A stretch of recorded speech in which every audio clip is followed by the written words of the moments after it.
Hello there, my name is PolishLynx, welcome to Cupid. Well, we are going on a date after all, I guess. Okay, there is a quaint little piazza just south of here. We have a breathing view of the city. We are on a hill, you see. I know the owner personally, so we are already guaranteed the best seats. And they serve the best pommes de terre gratine. Gratine again? If you continue eating that at every opportunity you get, soon there will be no potatoes left in all of the France. Catherine sighed. Why must he be so? This better not be a game like all your other flicks, sir. I deserve to be treated like more than a prize. But Catherine watched Gilem's face beam as he talked about that little house on the hill.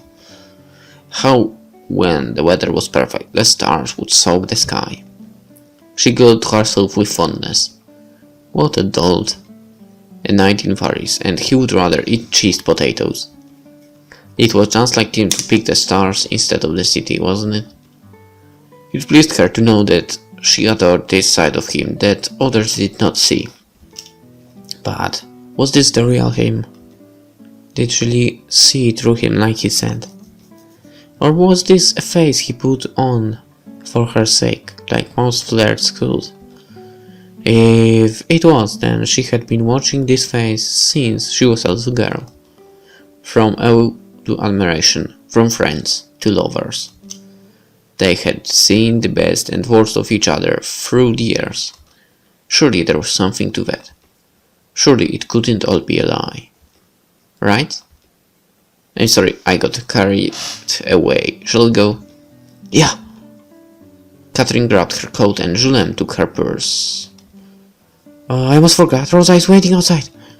Then let us hurry and meet up with her. I haven't seen her for a long time. I missed her too. It will be a treat to spend the evening with two esteemed ladies. She'll be thrilled to see you. Just like old times, us free. Yeah. She slipped her hand on his arm nonchalantly and caught Julien's smile to himself. At the very least, let the smile be real. You're lying.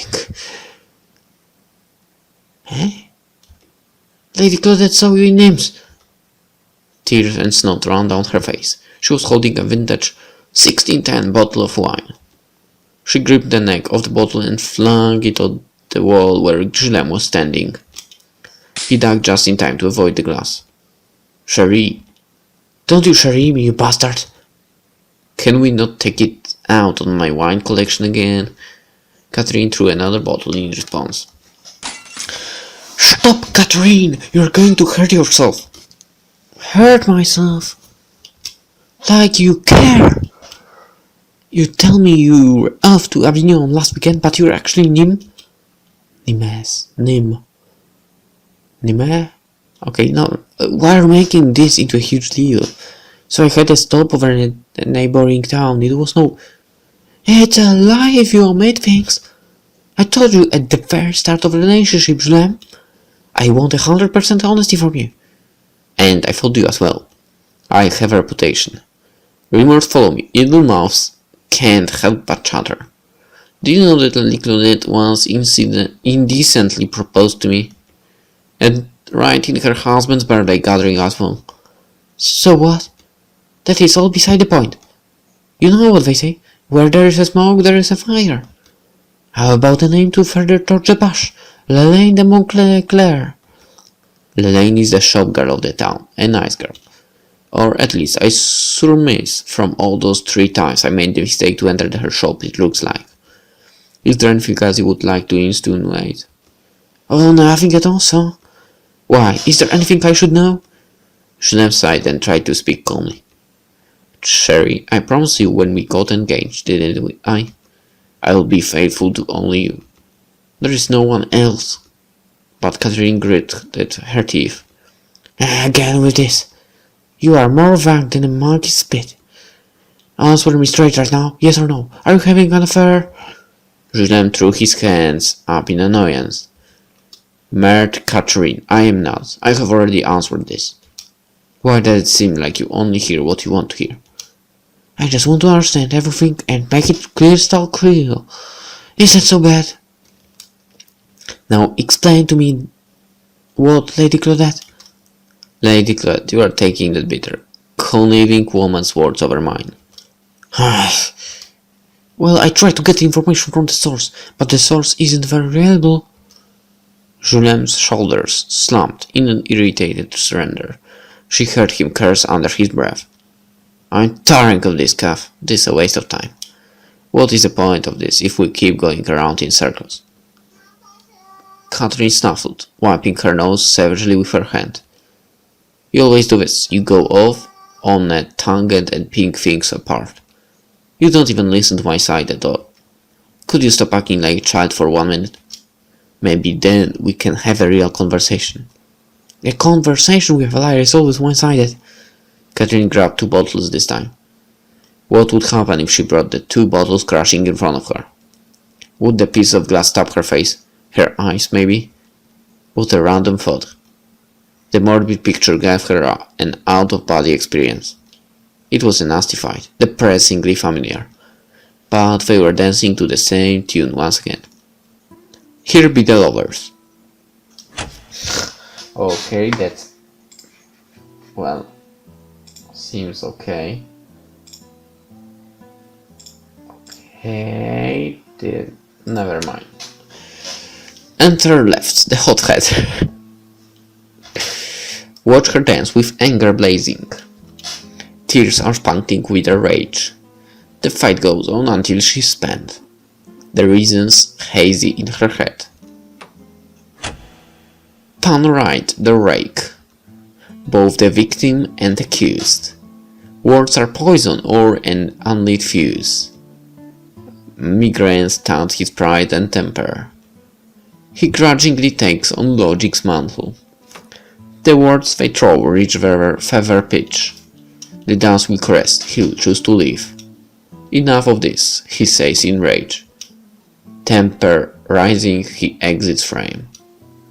Her unspent fervor burning hot. She cries it off, that cowardly thought. What did you expect? She asks herself. He will take abuse with a bowed head. The least he could do, her anger shouts. A hint of guilt, a hint of doubt. The migraine drops as he is pacing. Annoyed and angered, his face aflush. Capricious woman, irrational. He shakes his head with a tired breath. Yet he basks in torture and severs the taste. This is love, he nods. This is love, he says. Love and pain go hand in hand. It is painful, yes, but never bland. He nips a morsel and takes a bite. Exquisite, he trembles. A rush. A charge. He feels his heart is struck by love. Decides that it is worth the gripe. A dainty flower he must protect, to watch it bloom until it's ripe. But not right now, he says, still sore. His pride's too hard to swallow whole. Hours pass, he wouldn't call. She forms the words she knows will hurt. She plans to cut and make him bleed. Yet when he arrives, she all but weeps. Why do you leave? I shouldn't have. Are you angry still? I'm here now, love. Her arms are snug upon his neck. He'll promise to change, to do what's best. For both their sakes he admits he's wrong. A little lie to complete the song. Ladies and gentlemen, I present you love. Just tell me when you're tired of me, or when you find some other pretty thing, you bastard! Catherine slipped back into her brain just as the last sentence left her lips. If you are going to leave me, then just leave. Stop playing me for a fool. This was a new tempo. She dropped the bottles to her side but did not let go. He noticed the change of song and timed his step accordingly. I never once thought or treated you like a fool. I love you.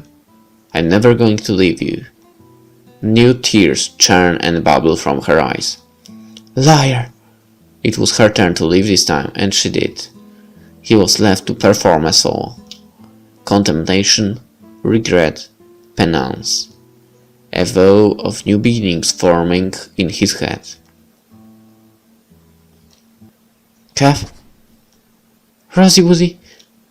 Catherine stumbled into Rosa's room that evening, drunk to high heaven.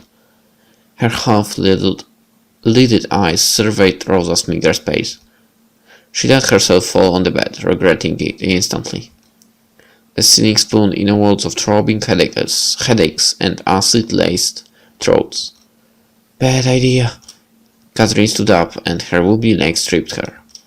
Rosa caught her and sat guard on her small bed. My goodness, you stink of alcohol!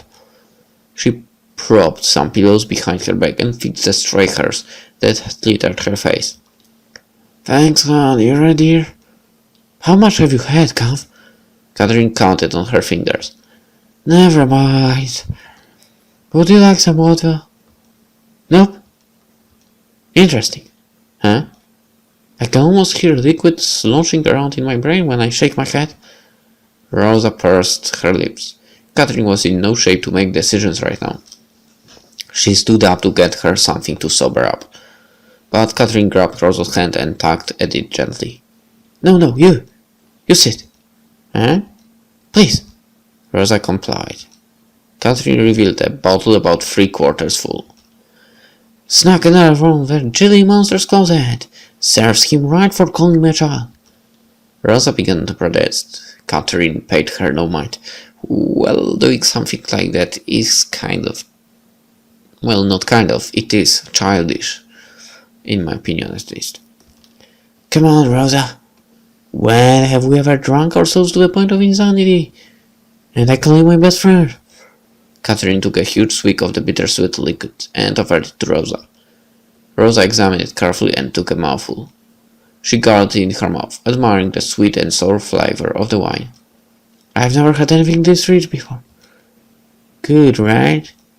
It had to be. It's the last bottle. So? Had another fight with good... Shh! Bedouin follows that name. I'm not talking about the egocentric pompadour tonight. We are going to drink. We are going to reminisce. And tomorrow we'll hate ourselves together. Agreed? Rosa giggled. If you say so. Alright, last one. Rosa puffed her cheeks in mock disgust. Fine. How do you make holy water? How? Boil the hell out of it.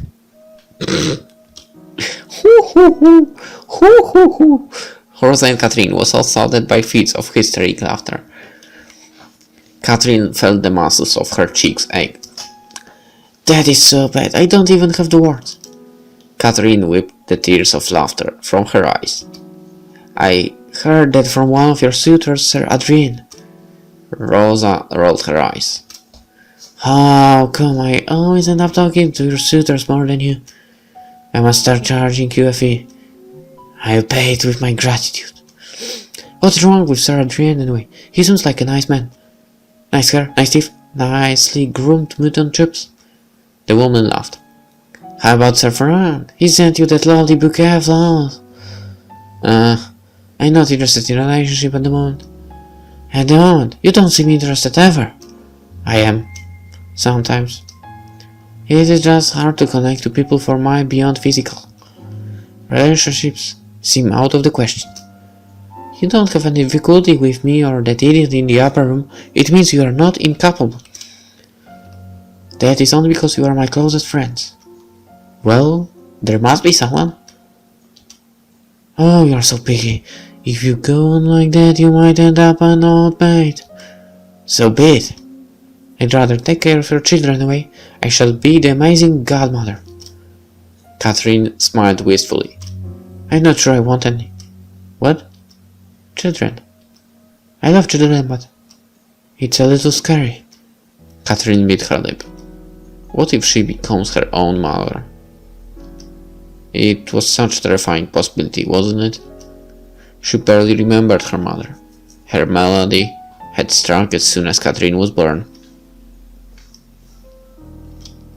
She had never called Catherine by her name, not even on the day she had died.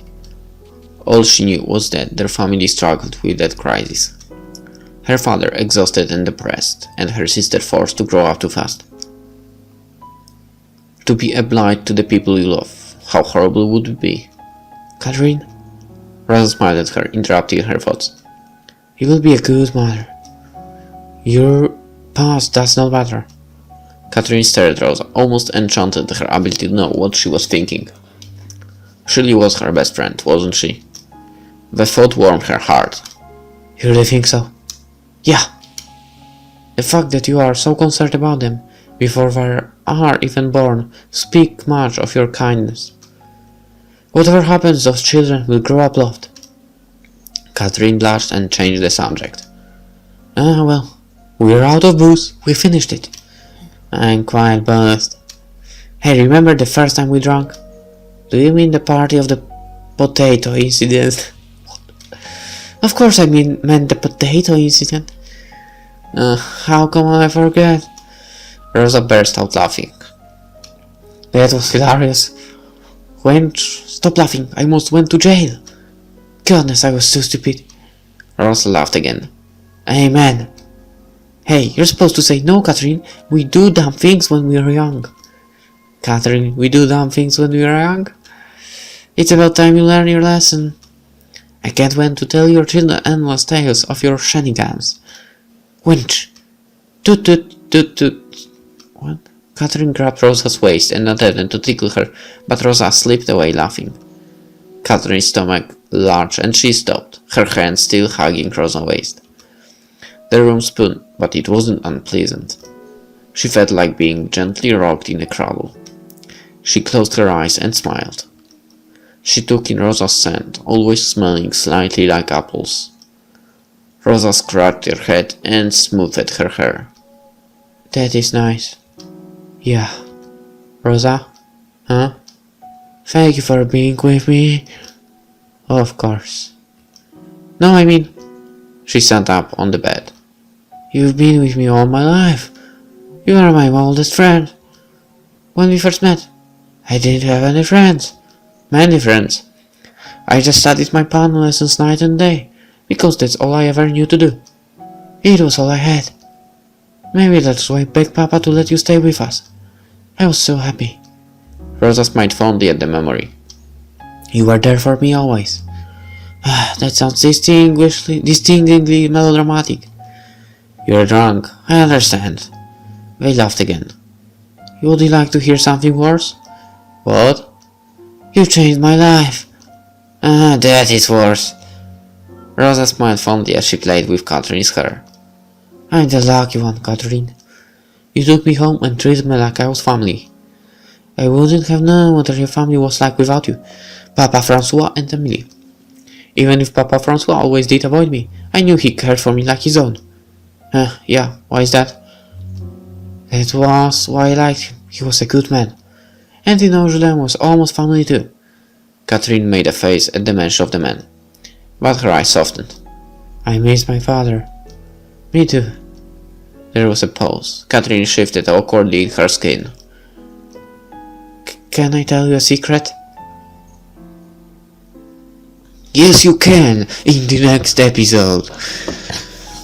Okay, yeah, let's end this here. Hope you enjoyed, and let's find out what's the secret in the next one. See you then, bye.